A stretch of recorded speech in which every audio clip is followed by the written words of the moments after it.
I was standing there holding a paper plate with lukewarm ribs, trying to smile like I hadn't just been insulted in front of 30 people.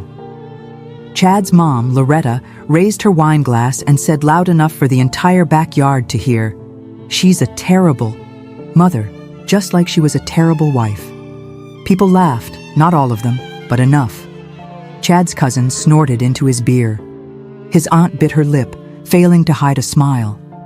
Someone muttered, "Well, she's not wrong." Like I wasn't even there. My hands shook so badly I almost dropped the plate.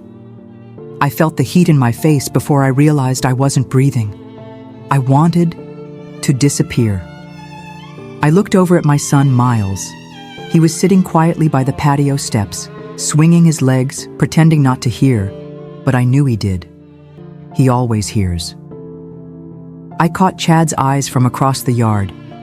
He didn't say a word, just grinned at his mom's joke like it was some kind of twisted family tradition, and maybe it was. The Maddoxes have always had a way of turning cruelty into entertainment. I never thought I'd be their favorite punchline. I told myself to stay calm. Not for them, for Miles. Then, out of nowhere, Miles stood up. I didn't even see him walk away. 1 second, he was on the grass, and the next he was climbing onto a white plastic chair in the middle of the yard. He didn't say anything at first, just stood there, 6 years old, wearing his little Spider-Man t-shirt, blinking into the sun. Everyone turned to look. A few chuckled, thinking maybe he was going to sing or say something cute. Loretta was still, mid-sip when he said it. "Grandma," he said clearly, "I have something Dad doesn't want you to know."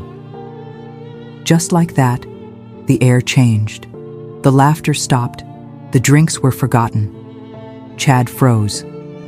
I saw his whole body stiffen like a man caught in the middle of a lie. He stepped forward, hand out. "Miles, come on down, buddy." But Miles didn't move. He looked at Loretta with those big brown eyes and said it again. "Grandma, I have something Dad doesn't want you to know." The silence was so loud, I could hear the wind chimes clinking by the porch. Nobody laughed. Nobody smiled. That's when I realized something was about to happen. Something that couldn't be undone. And the most unexpected part, it wasn't coming from me. It was coming from my son. I didn't go to that barbecue to impress anyone. I went for my son. Miles had been asking to see his cousins for weeks. He missed them. I said no. The first few times Chad asked if I'd bring him to his family's annual backyard get-together. I knew better. But the night before the barbecue, Miles was lying in bed tracing stars on his ceiling with his flashlight, and he said, "I don't want them to forget me, Mommy." That was all it took. So, I agreed against my better judgment, against Ray's advice. She's my sister and has never once hesitated to speak her mind. When I told her, she said, "Jessa, they don't get to humiliate you twice. Don't give them the audience." I promised her I'd keep my head high, stay quiet, and leave early. I wore jeans and a plain blue blouse. Nothing too much. I brought Miles and his favorite shoes, the ones with the little dinosaurs on the soles that left prints in the dirt. We arrived 20 minutes late to avoid the early crowd, but it didn't matter. The moment we stepped into that backyard, I felt it like walking into a house still echoing with a fight you didn't hear but can feel in your chest. Chad greeted us with his usual fake warmth. Big grin, one-armed hug, sunglasses still on. "Hey, you made it," he said, kneeling to high-five Miles. "There's the main man. Burgers are on the grill. Go grab a juice box." Then he looked at me like I was the hired help. No hello, no eye contact. Loretta was on the deck sipping from a tall glass of sangria. She waved at Miles with her signature tight-lipped smile, then turned to someone behind her and said, "Well, at least she can deliver the child on time." I pretended not to hear. Pretending is second nature when you've survived a marriage like mine. I found a quiet spot near the fence where I could keep an eye on Miles and avoid the worst of the gossip. A few of Chad's cousins came by to make small talk. One of them, Lisa, said, "I don't know how you do it. I'd go nuts being a single mom." I smiled and replied, "You just do what you have to." What I didn't say was that I already had gone nuts once, quietly, and all alone at 3 a.m., while trying to figure out how to afford school shoes and therapy in the same month. Miles was playing tag with his cousins, laughing, running through the sprinkler. Yeah, he looked so happy. That's what I held on to. But Chad's family has this way of making you feel like you're always auditioning and always failing. Every smile is a scoreboard. Every joke has teeth. Loretta especially has this talent for slicing you open with a compliment. "Miles looks taller," she said at one point. "Must be all those processed foods. Kids do grow faster on chemicals." I had just taken a bite of potato salad when she said it. The line that would echo in my ears for days. She's a terrible mother, just like she was a terrible wife. There was no warning, no build-up, just a well-placed dagger in front of a full backyard. People actually laughed. Not all, but enough. Enough to make me feel like I was standing naked in the middle of that perfect lawn, drenched in someone else's shame. I caught Ray's eyes from across the yard. She wasn't supposed to come, but she showed up 20 minutes after I did. She saw the look on my face and started walking toward me. She had her phone in her hand, already typing. Seconds later, I felt my phone buzz. "Rai, let's go right now. You don't owe them this." I looked back at Miles. He was crouching near the flower beds, gently holding a butterfly on his finger, completely unaware. I stayed for him because I knew he'd feel it if I dragged him away now. And I wasn't going to let Loretta take that from him too. So I stood there, pretending it didn't matter, pretending I hadn't just been humiliated. I told myself I'd count to 60 and then we'd leave. I had just reached 30 when I turned around and Miles was gone. I scanned the yard. Then I saw him climbing onto that plastic chair like he was stepping onto a stage. Everyone turned, and the moment he spoke, the world shifted. Miles had never done anything like that before. He's shy by nature, thoughtful. He'll whisper things to me at night like, "Do clouds get tired?" Or, "Do grown-ups have nightmares too?" But he's not loud. He's not dramatic. That's Chad's specialty.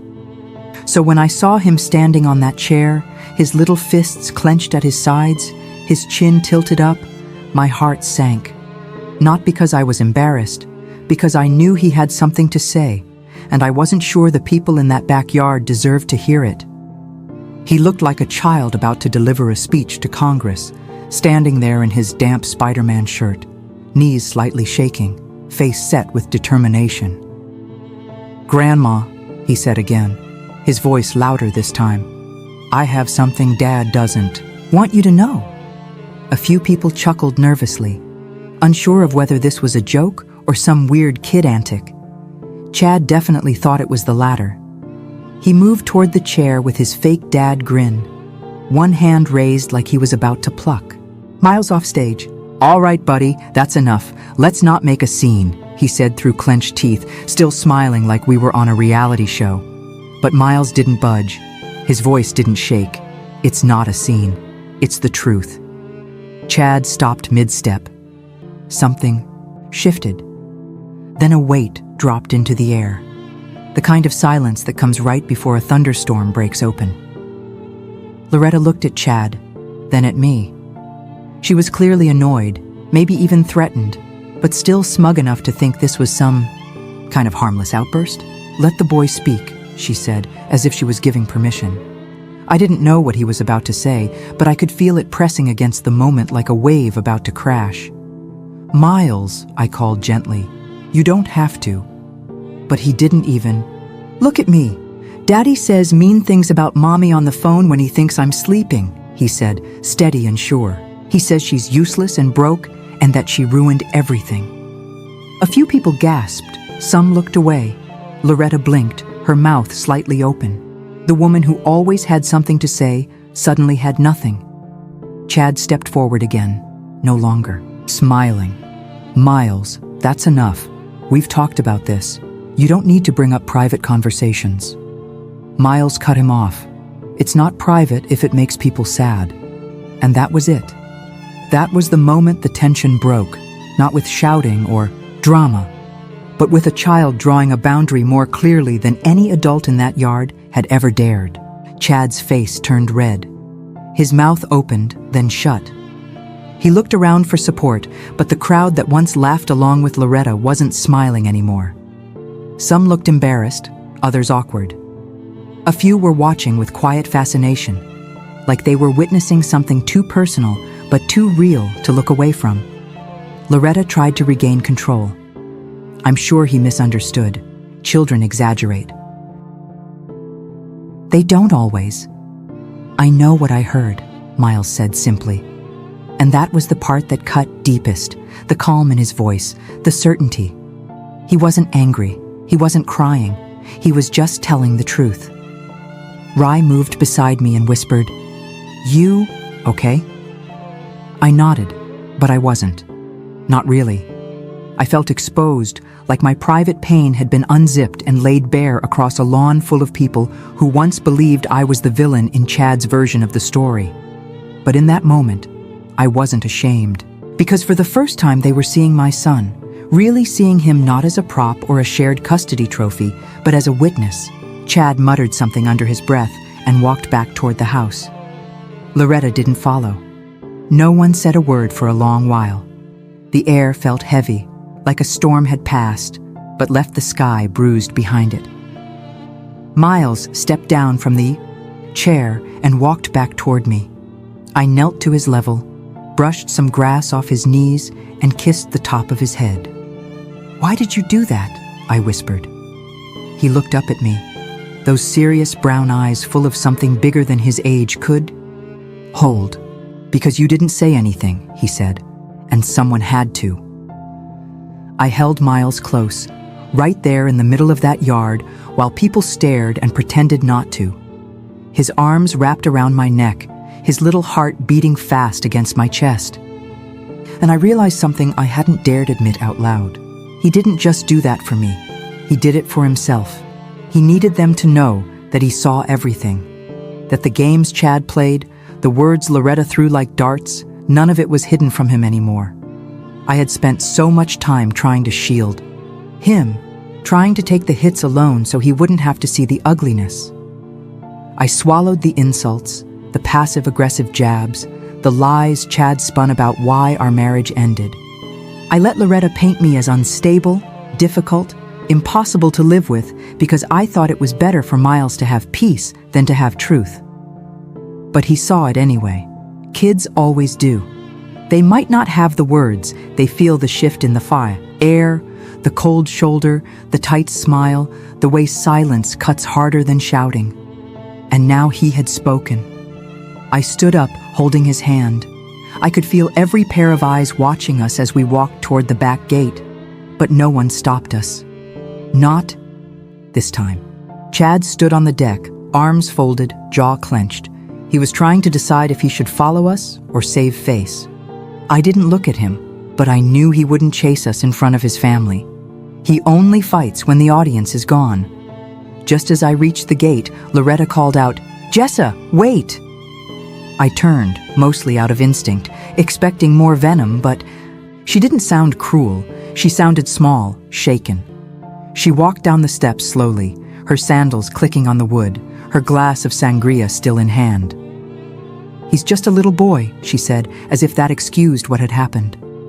"He is," I replied, "and somehow he still knows better than the adults in this family." She opened her mouth to respond, but nothing came out. The weight of the moment pressed against her, and for once, she seemed to feel it. "I never told him to say any of that," I said clearly, for everyone's still pretending not to listen. "I don't coach him. I just love him. That's it." Loretta looked down at her drink like she wanted to disappear inside it. "I don't need your approval anymore," I added. "But I do need you to stop pretending I'm the only broken part of this picture." And then I turned and walked out, Miles's small hand still in mine. Ray was already at the car, leaning against the door with her arms crossed, eyes wet but proud. "Took every ounce of self-control not to tackle that woman into the grill," she said. "Same," I replied, laughing through the ache in my throat. We buckled. Miles into his booster seat, and I climbed into the front, finally letting out the breath I'd been holding since I stepped onto that lawn.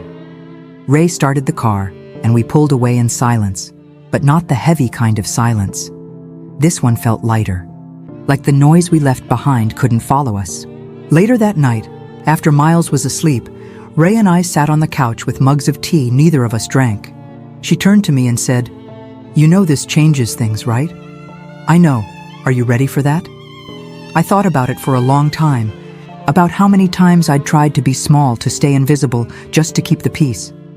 How many lies I let slide, how many smiles I faked for the sake of appearances. "I think I finally am," I said. That day, something broke, but something bigger opened. I'd always assumed my son would grow up protected by the silence I kept.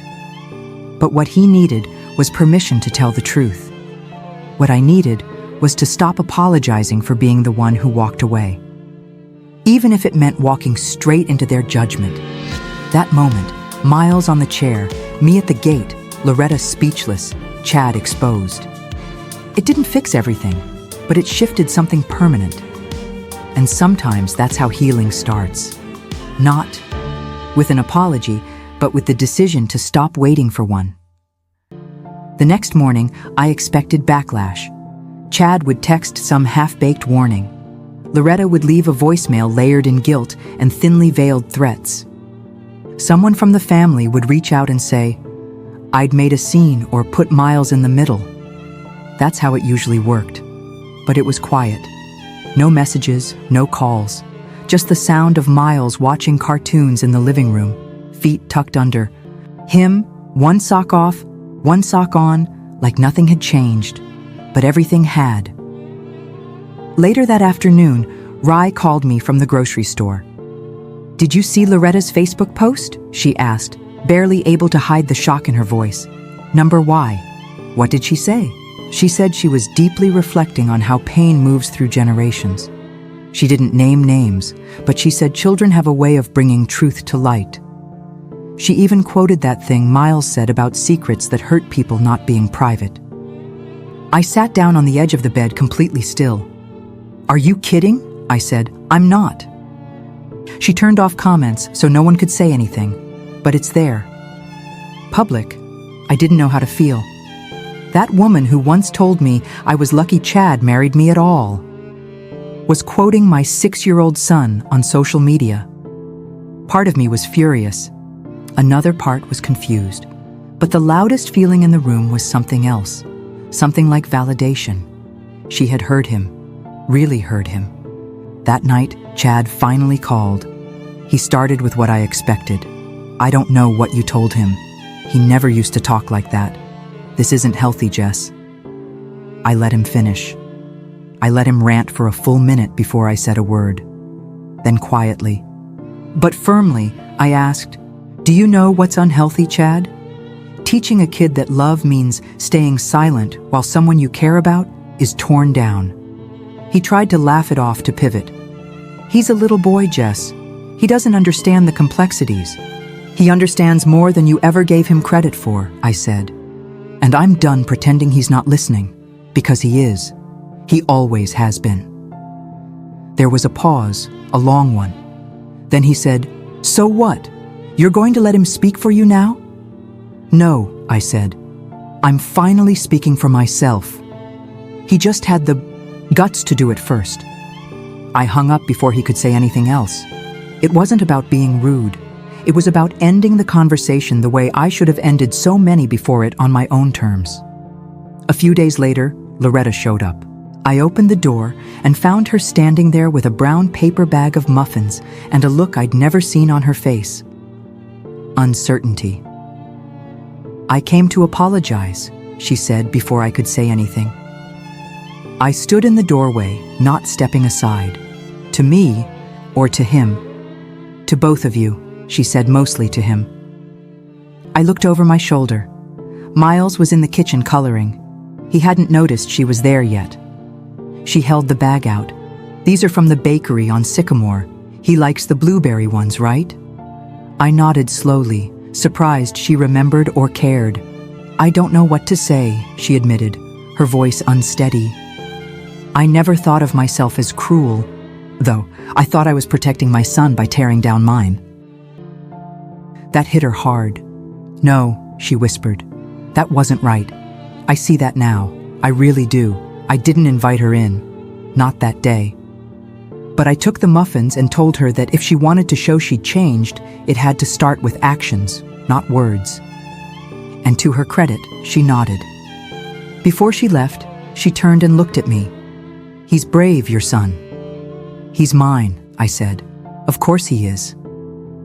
That night, Miles asked if Grandma was still mad. "No," I told him. "She's thinking, and sometimes that's harder than being mad."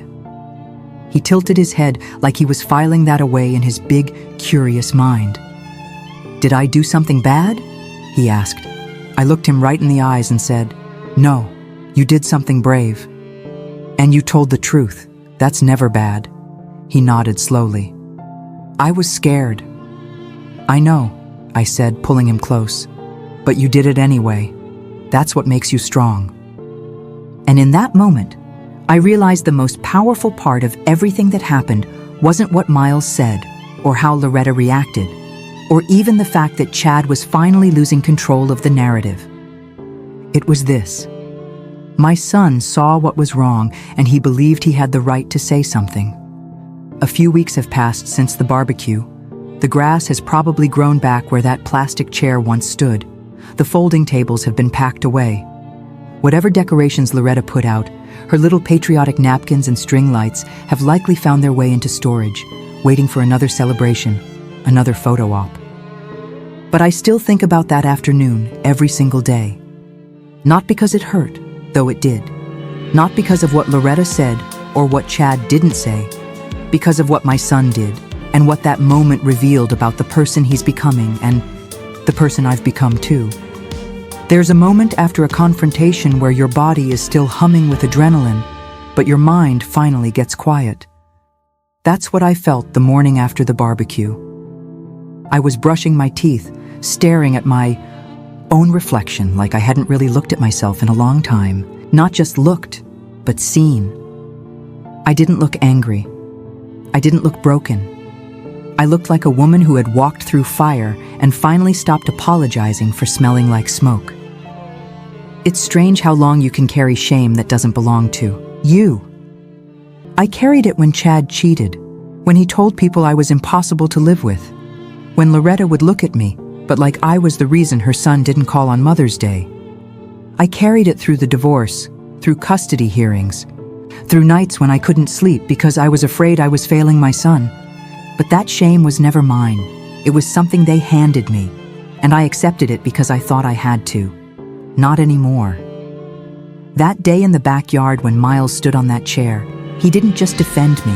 He gave me permission to put that shame down, to see myself the way he sees me.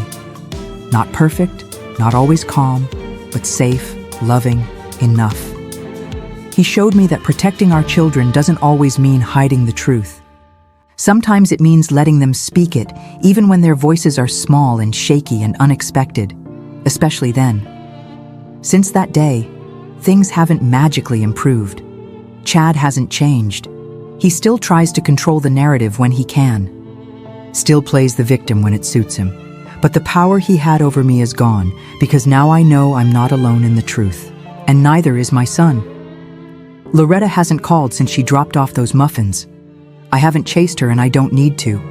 If she wants to rebuild something with Miles, she'll have to do it from a place of honesty. No more snide comments. No more sugar-coated cruelty. And if she doesn't change, that's on her, not me. For the first time in years, I don't feel like I'm living under someone else's story. I'm writing my own, slowly, carefully, but with confidence. Last week, I printed out a picture of Miles from that day, standing tall on that plastic chair, his little face squinting in the sun, mouth open mid-sentence. I framed it and put it on my nightstand, not because it was cute or funny or Instagram-worthy, but because that was the moment everything shifted. That was the moment my son reminded me, I'm not the woman they said I was. I'm not a terrible wife. I was a woman in a marriage with a man who never knew how to love without power. I'm not a terrible mother. I'm raising a boy who knows how to speak up when it counts. I'm not weak. I'm just done carrying weight that was never mine to hold. So, if you've ever been in a moment like mine, frozen in a room full of people who think your silence means defeat, remember this. It only takes one truth to break a lie, and sometimes that truth comes from the smallest voice in the loudest room. Let them speak, then stand beside them. Because the moment you stop shrinking to keep others comfortable is the moment you finally take your power back. And once you have it, no one gets to steal it again. Not a man, not a mother-in-law, not anyone. So, if this story made you feel something, if you've ever been underestimated, silenced, or told you weren't enough, I want you to know you're not alone, and your voice matters. If you felt connected to this moment, take a second to like the video. It helps more people find stories like this. Stories that don't sugarcoat real life. Share it with someone who needs to be reminded of their own strength. Comment below. Tell me your thoughts or share your own story if you're ready. I read everyone. And if you want more raw, real-life stories like this, subscribe to the channel. This space is for anyone who's had to fight to be heard. And I'd love to have you here. Thanks for listening. Thanks for feeling this with me. And most of all, thanks for believing in truth, no matter who it comes from. I'll see you in the next